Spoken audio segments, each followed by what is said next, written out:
Boa noite, caros alunos e ouvintes. No ar, mais um programa Culturas e Identidades com Loriel Rocha. Hoje nós vamos dar continuidade ao programa da semana passada, do dia 8 de dezembro,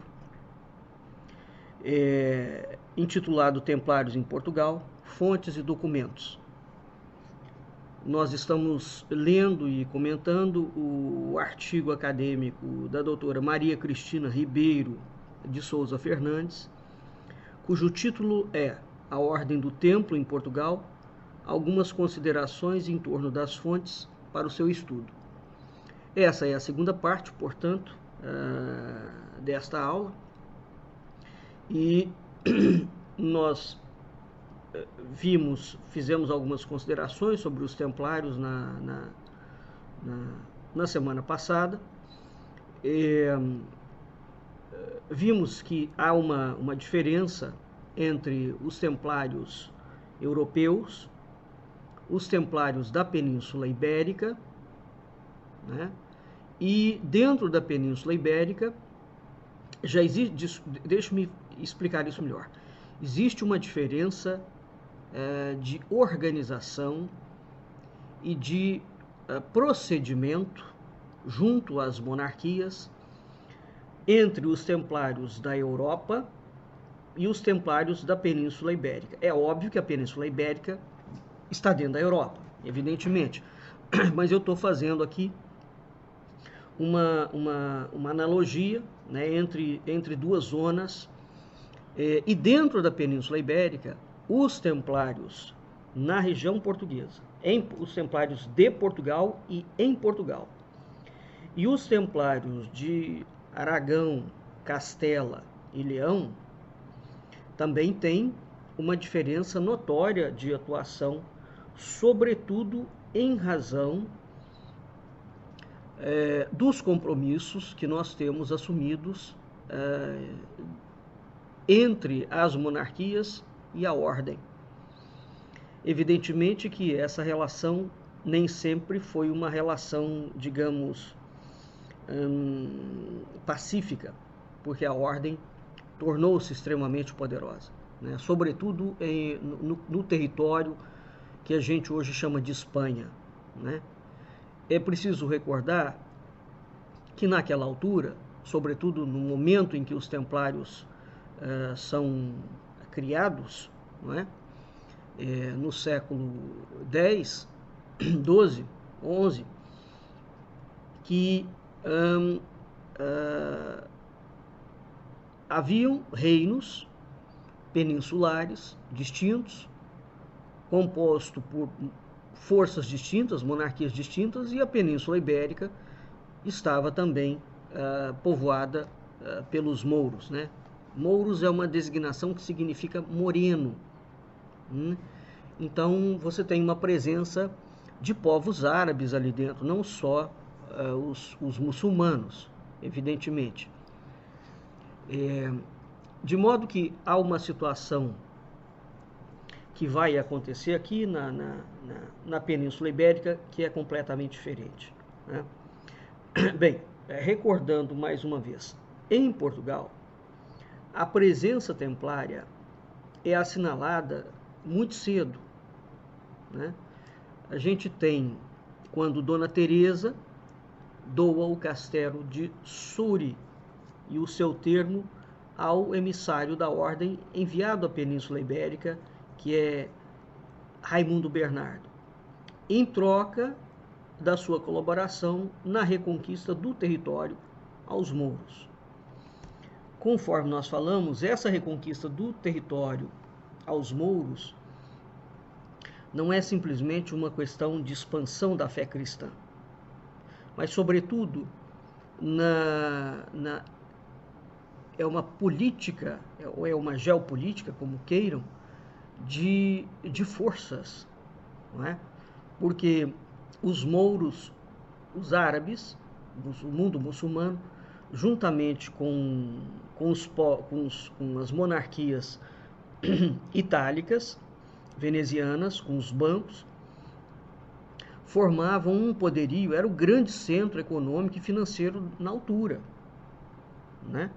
Todo digamos, o grande processo de mercancia, de comércio, era trazido para dentro da Europa, via inclusivamente Oriente, era trazido e Veneza, né, tinha uma importância fundamental nisso aí.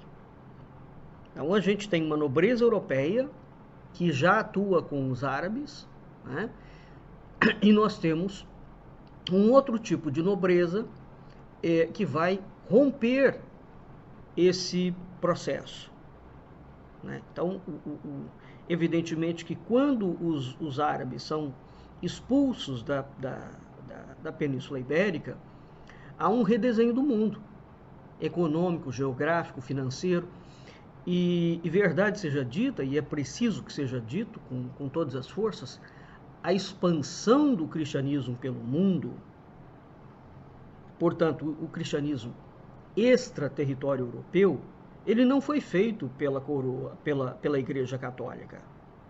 Tá? Isso não foi um ato da Igreja Católica. Isso foi um ato missionário da coroa portuguesa. Aí a coroa espanhola, não.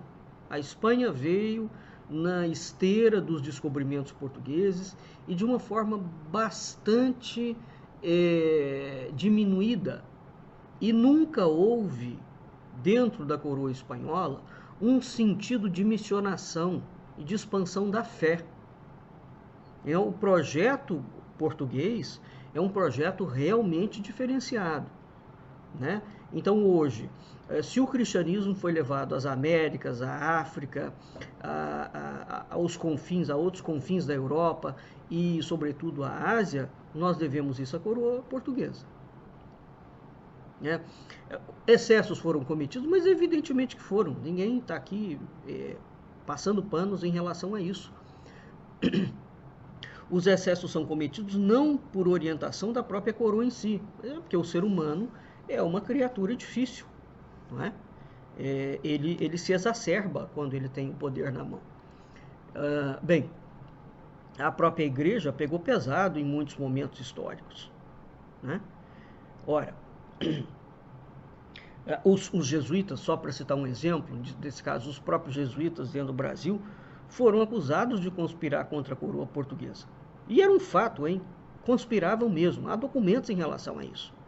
Participam de revoluções, tem até hoje aquele malfadado e muito mal explicado projeto dos jesuítas no sul do Brasil, não é? Que é o projeto das missões, onde eles intencionavam mesmo criar um país jesuítico, né? E de certa forma, durante o tempo que as missões funcionou, aquilo teve um êxito tremendo, no sentido de um projeto de criação, de unificação de raças, né? Bem, então, quando ainda o conde Henrique, o pai do primeiro rei de Portugal, Dom Afonso Henriques, e a sua esposa fazem as tratativas com os templários, então nós temos um outro pano de fundo aí, tá certo? Que está vigorando, que é esse que eu acabei de citar. Quer dizer, você tem um redesenho econômico da Europa, né? Um redesenho político. Isso é algo muito importante, sobretudo a partir do momento que a gente tinha a nobreza como o grande elemento financiador, não é? Como é até hoje, os estados não produzem riqueza. A riqueza, ou o comércio, ou o dinheiro, ele é financiado por iniciativas privadas, né? A iniciativa privada naquela altura era a nobreza. Então aqui nós temos, evidentemente, uma disputa de poder. Mas é claramente uma disputa de poder. E isso atendia aos templários, evidentemente, porque os próprios templários, a própria ordem do templo, tinha um projeto de construção de um metacristianismo dentro da Península Ibérica. Eu expliquei isso detalhadamente no curso dentro do IMUB sobre a ordem do templo na Península Ibérica, né? Então, esse é um contexto muito interessante de ser perspectivado, né? Ora, então, promovendo a leitura do texto aqui. Em Portugal, a presença templária é assinalada em 19 de março de 1128, quando Dona Teresa doou o castelo de Soure e o seu termo ao emissário da ordem enviado à península, Raimundo Bernardo, em troca da sua colaboração na reconquista do território aos mouros. Na verdade, a instabilidade na região do Mondego, desde 1116, exigia uma intervenção definitiva na defesa do flanco sul da cidade, desde o ataque almorávida. Os cavaleiros do Templo auxiliaram Dom Afonso Henriques na conquista de Santarém, em 1147, recebendo como forma de recompensa a autoridade eclesiástica sobre as terras libertadas aos mouros. Santarém está ao sul de Portugal, o sul de Lisboa. Em 1159, durante o mestrado de Gualdim Paz em Portugal, os templários recebem o castelo de Ceras, perto de Tomar, está ao norte de Lisboa, com as respectivas terras que se estendiam desde o rio Mondego até o Tejo, ao longo do Zézere. São 3 rios importantes de navegação e de comércio, né? É preciso lembrar, segundo os estudiosos, que os templários chegaram a ter uma frota com 900 navios. Imagina o poderio disso. Não é isso? Como o castelo de Ceras estava em ruínas, Gualdim Paz decidiu construir uma nova fortificação em Tomar, tendo as obras sido iniciadas a 1º de março de 1160. 5 anos mais tarde, o templo recebe ainda os territórios de Idanha e Monsanto, sendo-lhes ainda concedido, em 1169, a terça parte das terras conquistadas ao sul do Tejo, o senhorio sobre os castelos de Cardiga, Foz do Zézere e confirmada a doação de Tomar. Um ano mais tarde, a linha defensiva do Tejo é fortalecida com a construção do castelo de Almorol, em 1171. Então, esses pontos são pontos muito importantes enquanto linha de defesa. Na aula passada eu havia dito que é muito difícil você entrar em Portugal, até hoje. Vamos invadir Portugal. Você não consegue invadir Portugal pela linha do Mondego. É muita montanha. É muito difícil a não ser por ar. Por terra é uma coisa complicadíssima. E evidentemente que como por ar naquela altura não existia aeronáutica, não é? Então é uma situação complexa. Então, ou você entra ali pela Galiza, que é o norte de Portugal, quando Portugal entra ali com Galiza, Leão, ou você vai ao sul, né? Então, Portugal inicia-se, o condado portucalense começa pelo que é hoje o norte de Portugal, e aquela expansão vai acontecendo em relação ao sul, né? Então, é isso que se chama de linhas defensivas, né? E, evidentemente, o sul de Portugal, haja vista a grande presença, a grande herança moura, né, no sul de Portugal, que é muito forte, em termos de construção, de comida, de toponímia, de uma série de coisas. O próprio castelo de Tomar, eu citei isso na aula passada, foi construído com uma técnica árabe, chamada de alambor, né, que torna a construção praticamente inexpugnável, ou tornava, né, naquela altura, né. Continuando.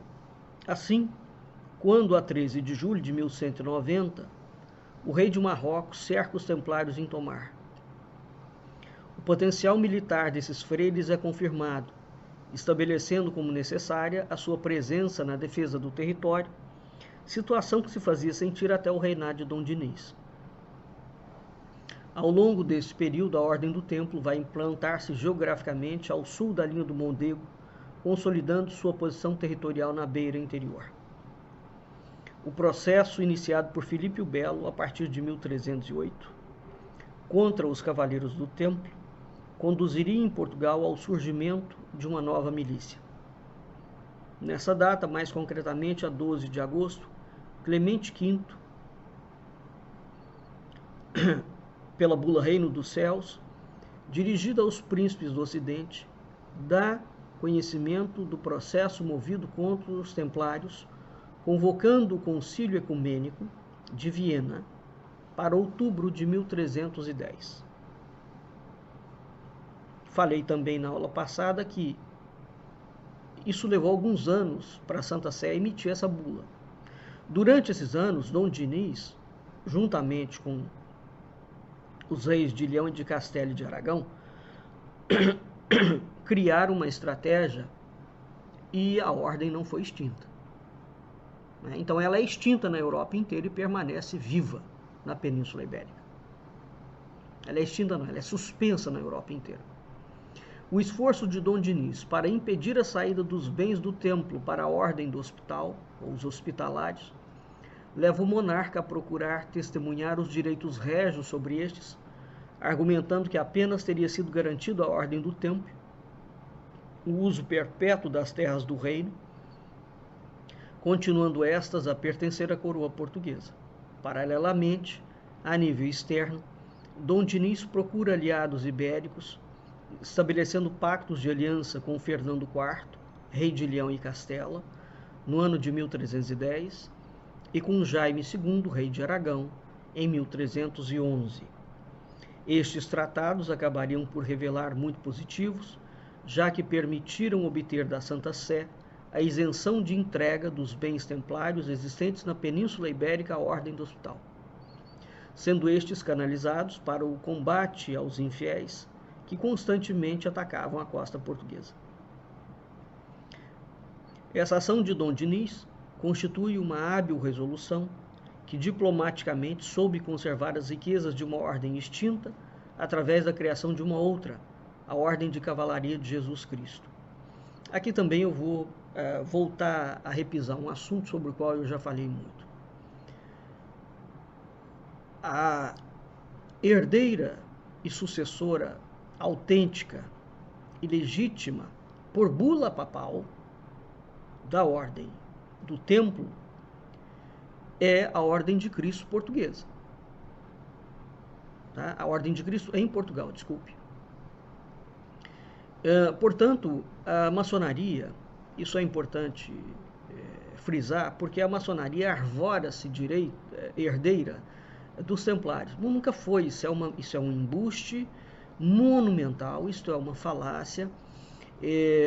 Os bens da ordem são transferidos, os bens, os patrimônios, o padroado, o senhor, tudo, para a Ordem de Cristo. Por bula papal. Não existe nenhuma bula papal fazendo essa transferência da Ordem de Cristo, no caso, para a maçonaria. Então a maçonaria inventa mentiras formidáveis, e os maçons também inventam mentiras formidáveis em relação a esta herança e a esta filiação que nunca existiu. Né? Bem, então nós na aula passada também conversamos sobre, expus a questão. Você pega uma ordem poderosíssima, era quase que com toda certeza a ordem mais rica da Europa, não é? Com conexões internacionais e uma frota comercial e militar, por conseguinte, absolutamente pujante. A bula papal suspendendo a ordem, transferindo todo o patrimônio para a Ordem do Hospital, transformaria a Ordem dos Hospitalários, evidentemente, na ordem mais poderosa da Europa. Claro. Né? E, novamente, é preciso entender. A ordem estava diretamente conectada com uma nobreza específica.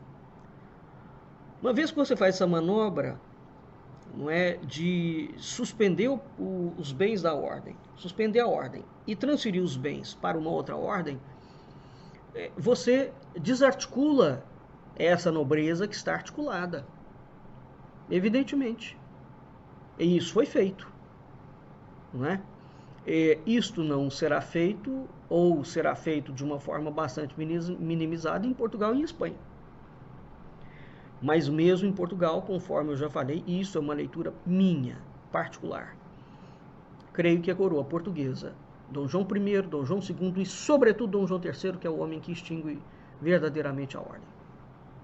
Ele põe extingue no seguinte sentido: ele tira toda a autoridade dela e passa para os jesuítas. Isso no momento em que o Brasil já tinha se descoberto.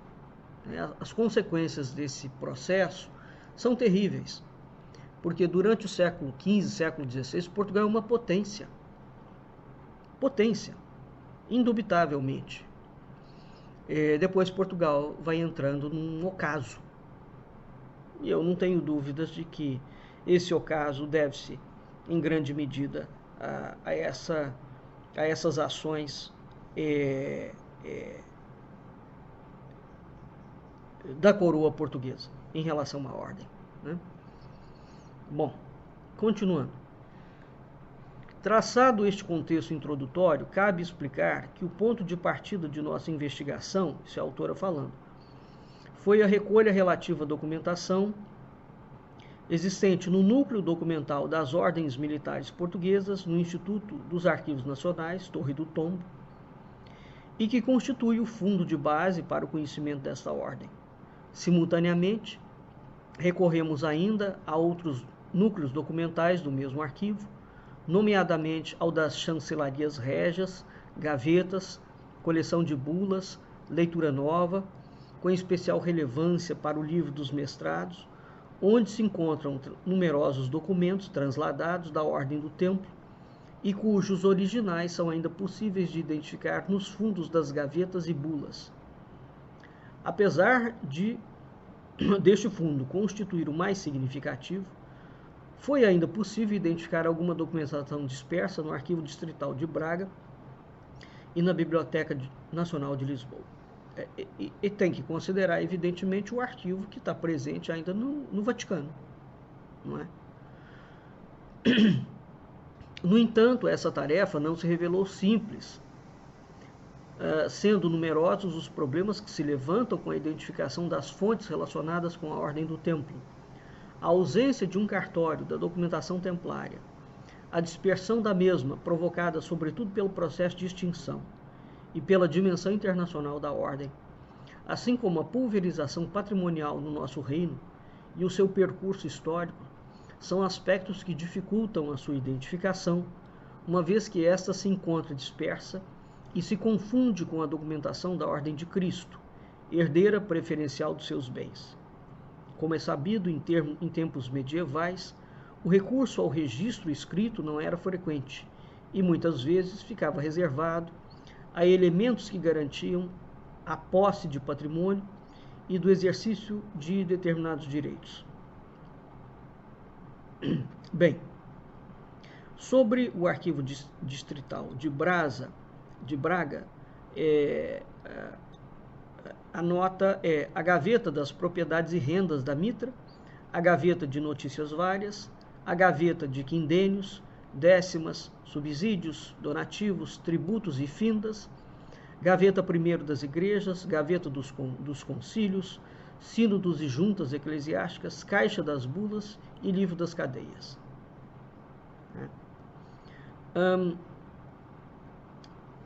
Conta ainda com um espólio muito rico relativo às ordens militares, ainda que notoriamente diga respeito ao período moderno, né?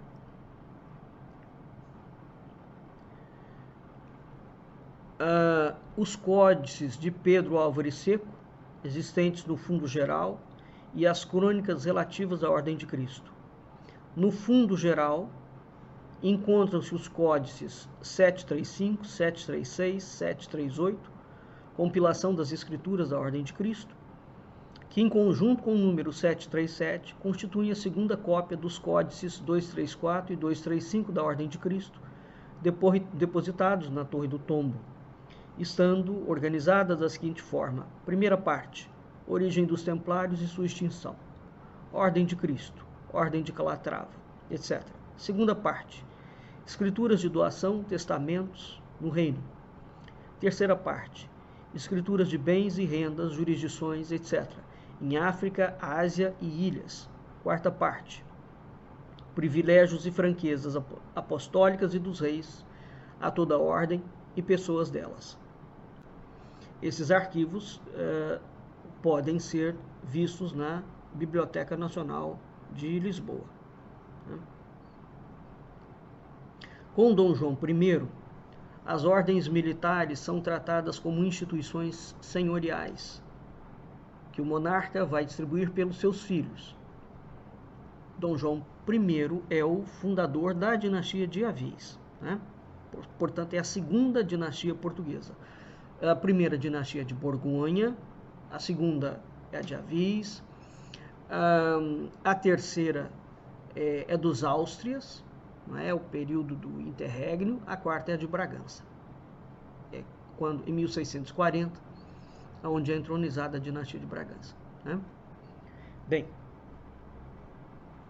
com Dom João III, as ordens militares são tratadas como instituições senhoriais, que o monarca vai distribuir pelos seus filhos. Veja que aqui a ordem já não é eclesiástica, né?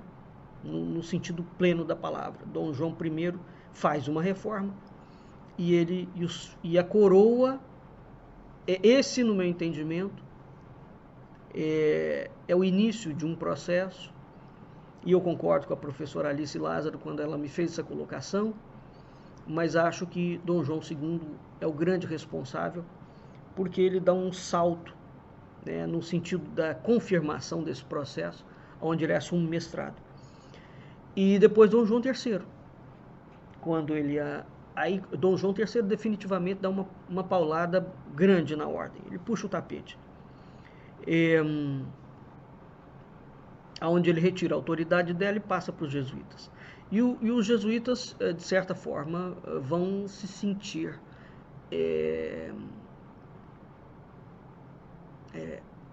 encarregados, digamos assim, ou missionados de dar continuidade ao projeto templário, mas sob a perspectiva jesuítica. É uma tragédia completa. Agora, nós devemos aos jesuítas, e isso também os templários não faziam, justiça seja feita. Os jesuítas foram grandes missionadores, né? Missionários, aliás, né? Foram os jesuítas que levaram a fé católica, e nós devemos aos jesuítas uma atuação, digamos, sincrética, né? Heterodoxa, e essa foi a razão, inclusivamente, pela qual muita tradição e muito conhecimento que não era católico foi preservado, né? Então, são os jesuítas os grandes impulsionadores do cristianismo fora do ambiente europeu. Não foi a Ordem do Templo. É muito interessante isso, porque os templários nunca estiveram empenhados na expansão da fé. Quem vai fazer isso, de fato, são os jesuítas. A Ordem do Templo ela tem uma outra configuração. Então veja como é difícil, né?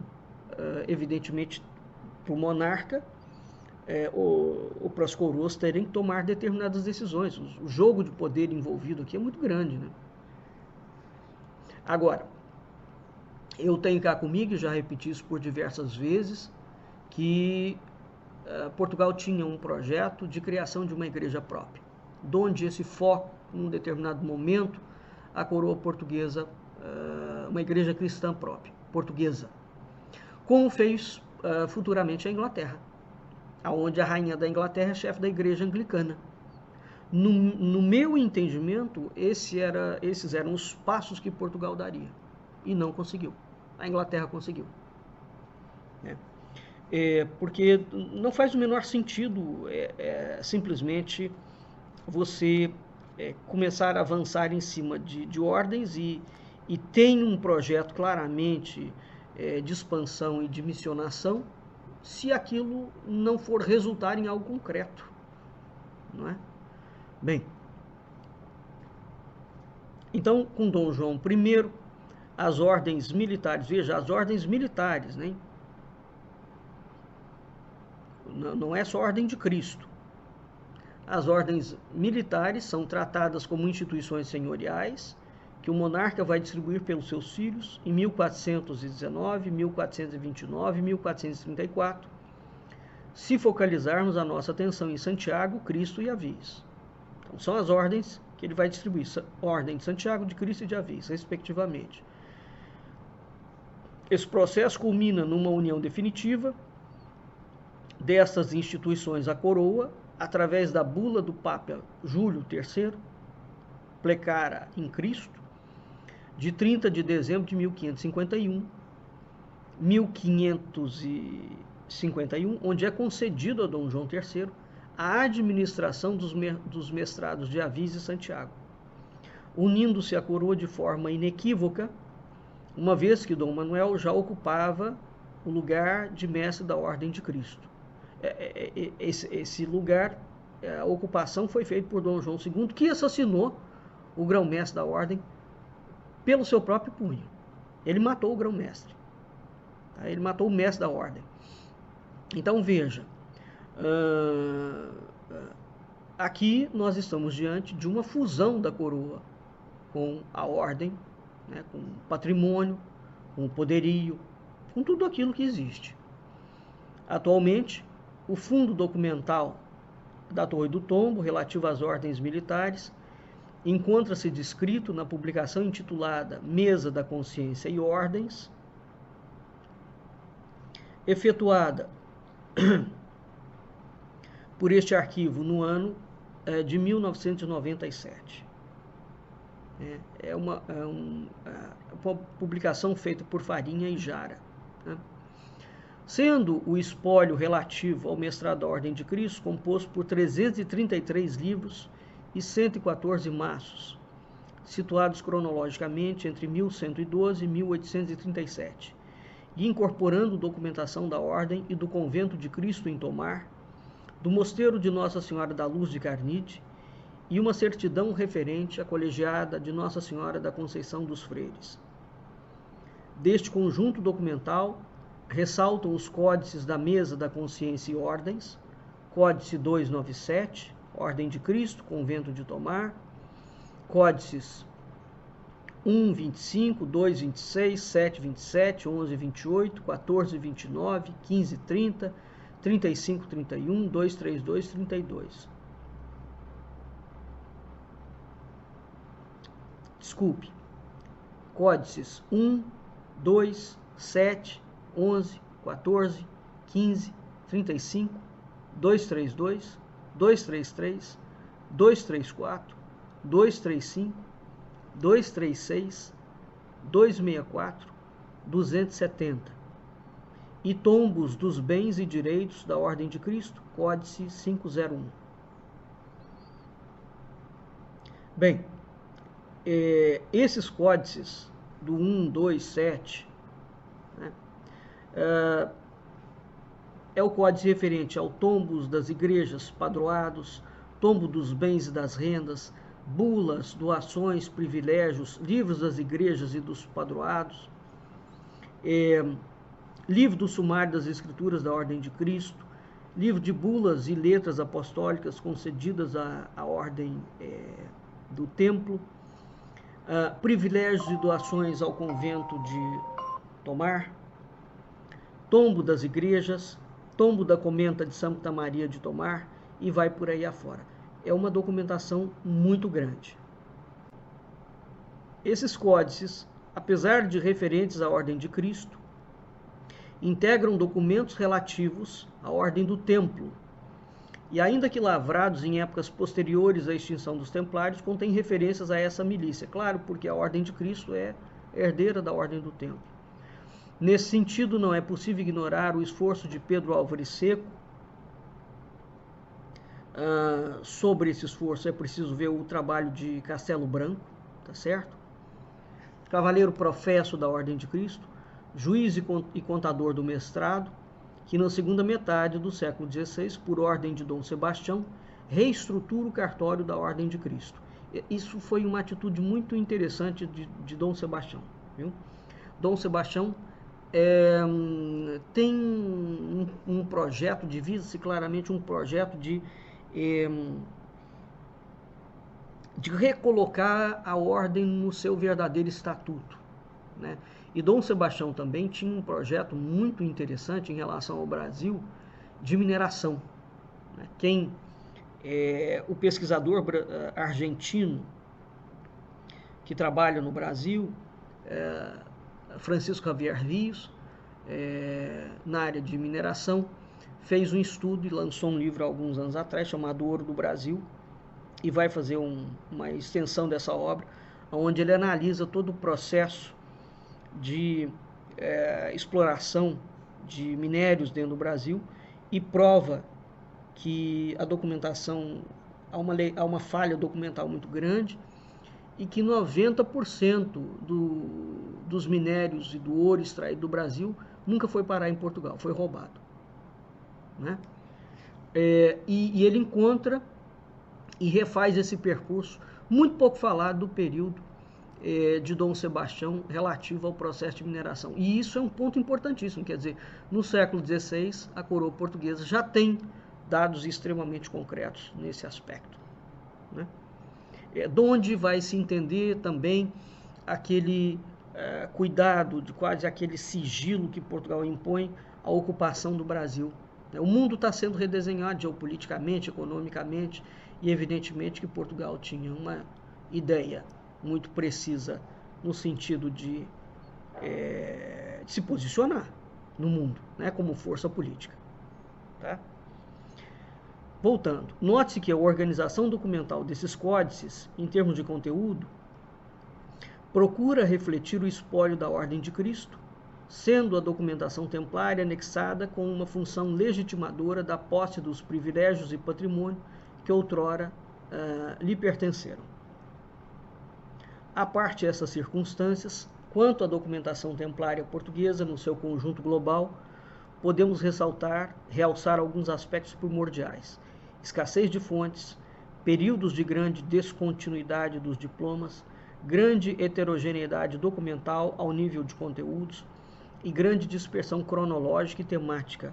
Resultam também em grandes dificuldades a integração de diplomas já existentes noutros fundos, dando lugar a diversas cópias do mesmo texto, e a existência de documentos incompletos ou citações parciais, que dificultam bastante a identificação e classificação dos mesmos. A análise destes documentos aponta para a abundância de documentação pontifícia, alguma que afeta as ordens militares de forma geral, tais como as bulas de cruzada, legitimadoras da função bélica. Isso é muito interessante porque a Igreja Católica, ela não tem um exército, né?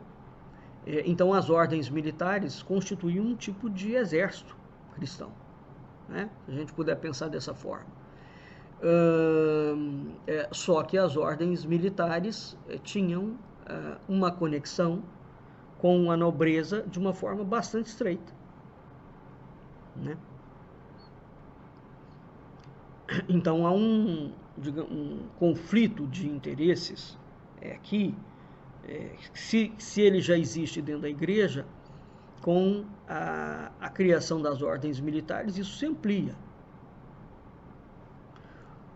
Os diplomas mais específicos para o templo, tanto são de origem pontifícia ou episcopal, como bulas e breves sentenças, concórdias, procurações, entre outros, como de proveniência régia, a saber, doações e privilégios, e particular, que é aquela questão do interesse. Você tem a Igreja Católica de um lado, as monarquias do outro, e os interesses da nobreza de outro. Então são três níveis de documentações. Veja que isso espalhado pelo mundo inteiro, porque a ordem era internacional, não é? Isso dá efetivamente uma complexidade no sentido de pesquisa. E mesmo seria preciso criar fazer uma junta de pesquisa, montar uma equipe internacional para fazer esses levantamentos. Isso levaria décadas, mas seria algo muito interessante, porque mostraria, daria um cenário muito profundo da Europa naquele momento, da igreja, dessas relações de poder, né? Sobretudo por conta do que eu torno a frisar. os árabes estavam presentes na Europa. E os árabes estão presentes na Europa, veja bem, quem traz os árabes para dentro da Europa não foram eles mesmos, foi o Império Romano. Eu já fiz programa sobre isso, para auxiliar a expansão do Império Romano. Tá claro? E, evidentemente, que eles vão ficando. Né? Vão ficando. Mas aquilo não foi uma invasão. Quem trouxe, repito, os árabes e os muçulmanos para dentro da Europa foi o Império Romano. Tá?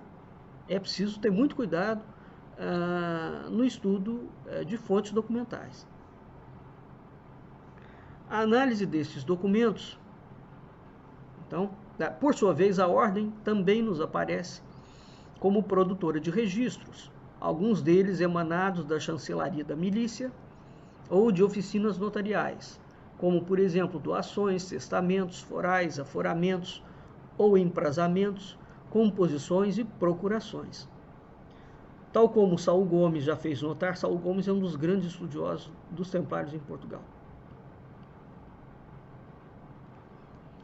A documentação templária revela um certo grau de autonomia e centralidade, efetiva de autogestão, denotada nos protocolos iniciais dos atos, que referem diferentes formas de projeção da autoridade dos mestres e priores que comandavam a instituição.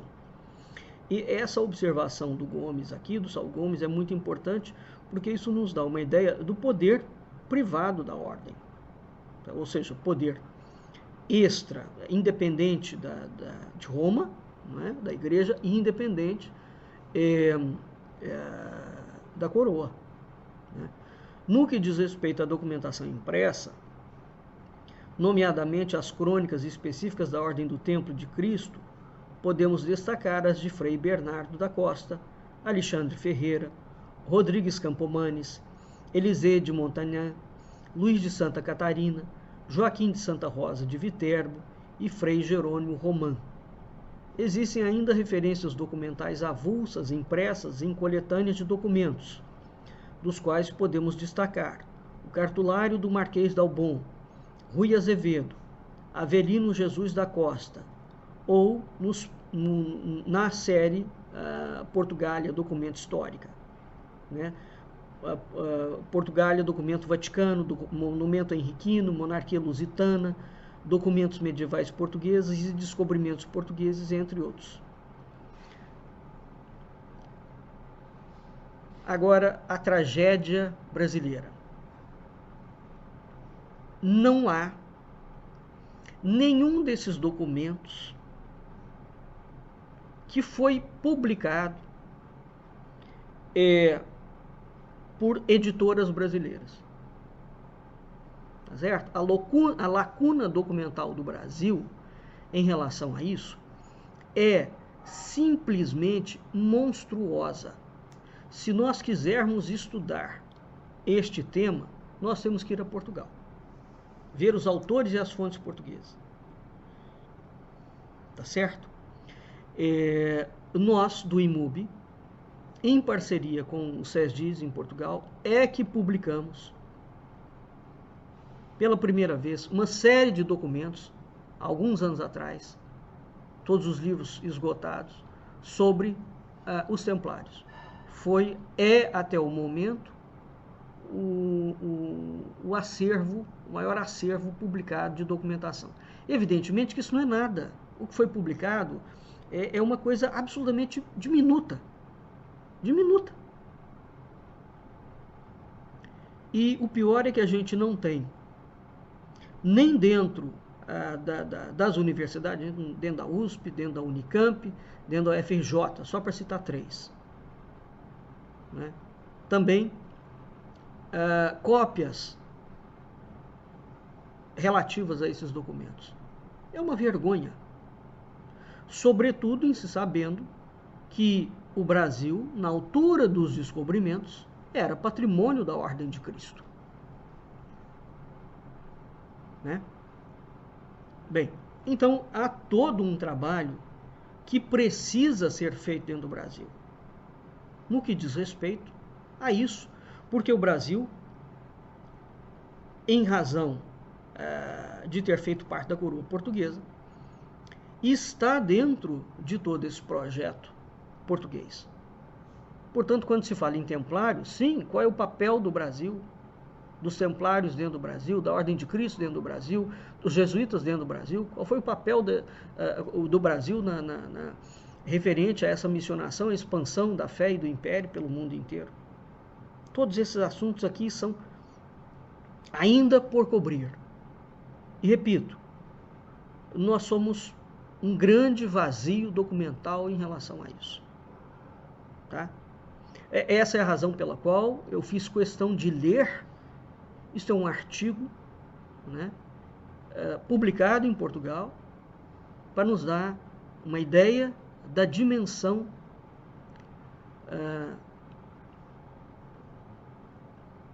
da lacuna documental na historiografia nacional.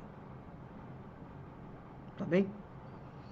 Finalizando, as referências acronísticas da Ordem do Templo colocam, contudo, o problema da veracidade das informações veiculadas, sobretudo aquelas que referem fontes que não são possíveis de ser identificadas no presente. Este tipo de discurso, ao remeter-nos para o plano geral da Ordem, leva-nos ao encontro de fatos que, apesar de terem ocorrido em locais geograficamente distantes de Portugal, ajudam a contextualizar os acontecimentos registrados na esfera nacional. Pelas considerações que fizemos, fica patente que nesta fase da investigação não nos debruçamos sobre arquivos estrangeiros, sendo nosso propósito investir nesses fundos o mais breve possível. Bem, nós vamos ficando por aqui e até a nossa próxima aula.